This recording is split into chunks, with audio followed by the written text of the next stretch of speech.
Au nom du Père et du Fils et du Saint-Esprit. Amen. Mon Seigneur et mon Dieu, je crois fermement que tu es ici, que tu me vois, que tu m'entends. Je t'adore avec profonde révérence. Je te demande le pardon de mes péchés et la grâce de faire avec profit ce moment de prière. Ma Mère Immaculée, Saint Joseph, mon Père et Seigneur, mon ange gardien, intercédez pour moi. Aujourd'hui, l'Église universelle, l'Église catholique, fête l'Épiphanie. Peut-être que dans ton pays, tu l'as déjà fêté hier, parce que dans certains endroits, on fête l'Épiphanie le dimanche. Mais disons que dans le calendrier universel, c'est le 6 janvier qu'on fête l'Épiphanie. Et si tu le veux bien, je te propose de faire la méditation de ce matin, de parler dans notre dialogue avec le Seigneur de cet événement impressionnant où des rois mages se sont approchés de la crèche de l'enfant Jésus, de la Vierge Marie et de Saint Joseph. Alors qui sont ces rois mages dont parle l'Évangile ? En réalité, nous ne savons que très peu de choses sur eux. Saint Matthieu, parmi les 4 évangélistes, Matthieu, Marc, Luc et Jean, Saint Matthieu est le seul à en parler et il ne précise même pas combien ils étaient. Mais les premiers commentateurs de l'Évangile ont pensé qu'ils étaient 3, peut-être en se fondant sur les 3 présents qui ont été offerts à Jésus, l'or, l'encens et la myrrhe. Saint Matthieu dit qu'il s'agit de mages. Qu'est-ce qu'un mage ? Le rôle des mages diverge selon les pays. Mais pour les Mèdes et les Perses de l'époque, qui vivaient dans l'Iran actuel, les mages sont des prêtres qui sont spécialisés dans l'astronomie, c'est-à-dire dans l'étude des étoiles. Pour les Chaldéens, c'est-à-dire l'Irak actuel, les mages sont eux aussi des astronomes, mais ils ne sont pas nécessairement prêtres. Donc on voit que dans tous les cas, les mages sont des savants qui observent les étoiles. Et l'Orient ancien était très compétent en astronomie. Ce sont eux, par exemple, qui ont divisé la semaine en 7 jours, en suivant les 7 astres connus à l'époque. Et très rapidement, il y a certains auteurs chrétiens qui vont affirmer que ces mages, dont parle saint Matthieu, étaient aussi des rois, et c'est pour ça qu'on parlera de rois mages. Et c'est pas incompatible d'être roi et d'être mage à la fois. Le grand auteur chrétien du IIIe siècle, Tertullien, affirme « L'Orient a presque toujours été gouverné par des mages ». Pourquoi est-ce qu'on dit que les mages dont parle saint Matthieu étaient rois ? Eh bien sans doute parce que le psaume 71 annonce à propos du Messie qui doit venir, donc à propos de l'enfant Jésus qui naît à Noël, « Les rois de Tarsis et des îles apporteront des présents. Les rois de Saba et de Séba feront leur offrande. » Ce sont donc des rois qui apportent au Fils de Dieu leurs présents. Pour résumer, saint Matthieu nous présente 3 personnages qui sont mystérieux, dont nous pouvons dire les choses suivantes. Ils venaient d'Orient, ils étaient importants et riches, comme le démontrent leurs présents, l'or, l'encens et la myrrhe, qui sont des produits précieux, et ils étaient savants. Le contraste avec les bergers est saisissant. Si tu te souviens bien, il y a aussi des bergers qui viennent voir l'enfant Jésus. Les bergers qui viennent adorer Jésus sont des habitants de Bethléem qui sont pauvres et sans doute peu instruits. Alors qu'est-ce qu'on peut en déduire ? Bien que tout le monde, absolument tout le monde, est concerné par la naissance du Sauveur. On voit qu'il y a des personnes qui vivent sur place qui sont appelées, des personnes qui vivent loin qui sont appelées, des personnes pauvres qui sont appelées, des personnes riches qui sont appelées, des personnes simples qui sont appelées, des personnes savantes qui sont appelées. Jésus n'exclut personne, il nous appelle tous.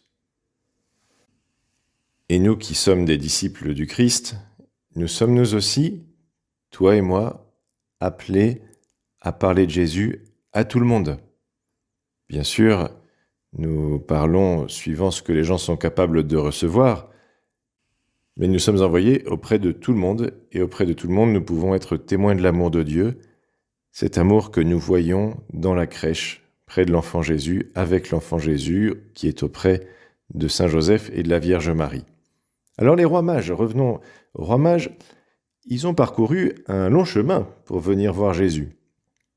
Et ce chemin, il est intéressant pour nous D'abord parce que tout ce qui a trait de près ou de loin à Jésus nous intéresse, Seigneur, tout ce qui te touche toi nous intéresse.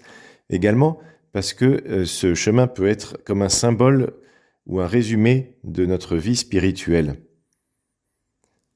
À cette époque, les voyages étaient longs, ils étaient risqués. On voit que les rois mages, quand ils ont vu une étoile briller dans leur vie, eh bien, ils ont tout quitté pour suivre Jésus. Quand Dieu fait briller une étoile dans notre vie, ça vaut la peine de tout laisser pour le suivre. Et les rois mages, ils ont peut-être même renoncé à leur statut social, on a pu les prendre pour des fous. Et même dans leur famille, ça a dû être difficile. Peut-être que leur femme, s'ils étaient mariés, leur a dit « Mais tu vas pas partir pour des mois parce que tu as vu une étoile dans le ciel. Enfin, qu'est-ce que tu racontes ?» Et pourtant, ils ont vu Dieu, ils avaient cette certitude que donne la foi, et donc ils ont décidé de le suivre. Et nous, comment le Seigneur nous appelle-t-il à le suivre ? Non pas comme les rois mages en partant de chez nous et en voyageant pendant des mois, mais en le mettant dans notre vie. D'abord, en le priant, en ayant une vraie vie spirituelle, en fréquentant les sacrements, la messe, la confession, entre autres, en étant charitable, en étant un vrai disciple de Christ, en aimant les autres, notamment en priant pour eux. Donc Dieu ne nous demande pas, comme les rois mages, de partir au loin, mais il veut être présent dans notre vie. Les rois mages, ils ont eu le mérite de ne pas se décourager en chemin. Or, dans la vie spirituelle, on le sait, parfois il peut y avoir des périodes un peu de difficultés qui pourraient engendrer du découragement. Les rois mages, quand ils étaient en Orient, donc chez eux, l'étoile leur est apparue, mais ensuite elle a disparu. Et pourtant, ils ne sont pas revenus en arrière pour autant. Et ça peut nous arriver à nous aussi. Nous avons vu l'étoile de Dieu qui nous appelait à le rejoindre, mais à un moment elle a disparu, ou alors elle s'est mise à briller avec moins d'intensité, alors que peut-être même au même moment, il y a eu d'autres étoiles qui jusque-là nous paraissaient moins brillantes, qui nous paraissaient moins belles, et qui ont commencé à attirer davantage notre regard. Et c'est un phénomène qui est habituel et qui est parfaitement normal dans la vie spirituelle. Ça correspond à une étape de notre maturation spirituelle. La grande joie qu'on peut ressentir à un moment, au début surtout, en voyant l'étoile, peut s'estomper, disparaître de notre vie pour laisser la place à une joie qui sera peut-être moins sensible, mais aussi peut-être plus profonde. Ça peut nous coûter un peu plus de suivre Dieu parce que nous n'avons plus de consolation sensible, ça peut dépendre de chacun, mais ça peut arriver. Saint José Maria lui disait que la plupart du temps, il faisait la volonté de Dieu à rebrousse-poil, ça lui coûtait. Ensuite, les mages arrivent à Jérusalem. Ils n'ont toujours pas recommencé à voir l'étoile, mais ils savent à qui il faut s'adresser pour parvenir à leur but. Ils savent qu'ils vont voir le roi des Juifs, donc ce qu'ils vont faire, c'est qu'ils vont à Jérusalem, la capitale du royaume des Juifs, et ils s'adressent au roi qui est présent. À ce moment-là, c'est Hérode.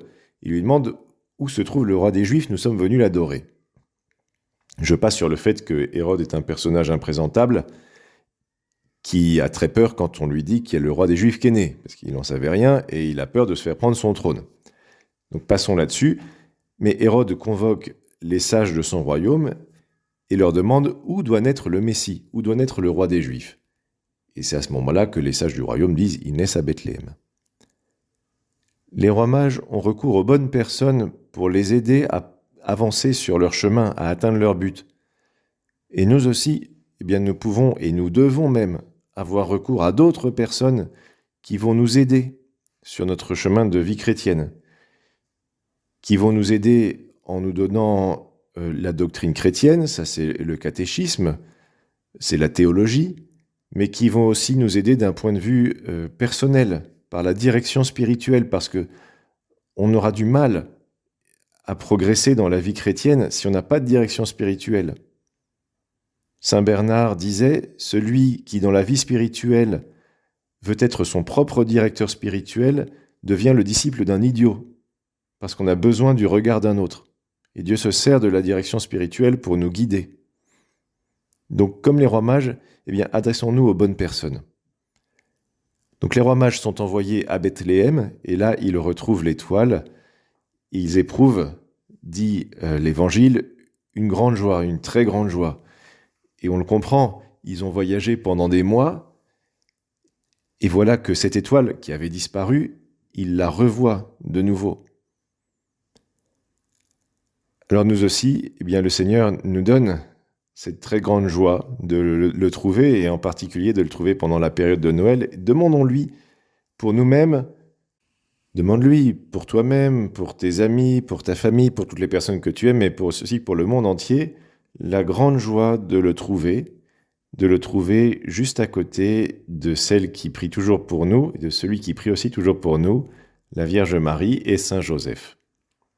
Je te remercie, mon Dieu, des bonnes résolutions, des actes d'amour et des inspirations que tu m'as communiquées dans cette méditation.